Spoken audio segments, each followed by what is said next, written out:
Kung ikaw ay TikTok affiliate, paano nga ba mag-request ng refundable sample sa seller kung saan kapag ikaw ay nakabenta at na-meet mo yung kanilang criteria or yung kondisyon ni seller ay ibabalik niya po kung ano yung pinambili mo dun sa product na ginamit mo para makapag-promote ka. Po, open nyo yung inyong TikTok account, then pumunta kayo dito sa shop, pindutin nyo lang yan.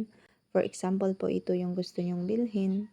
Pindutin nyo lang. Then dito po may makikita po kayo refundable sample o kung minsan ang nakalagay po dito is free sample. So pipindutin nyo lamang yan. Kapag hindi pa siya naka-add sa showcase nyo, pindutin nyo yung lalabas dito na add to showcase.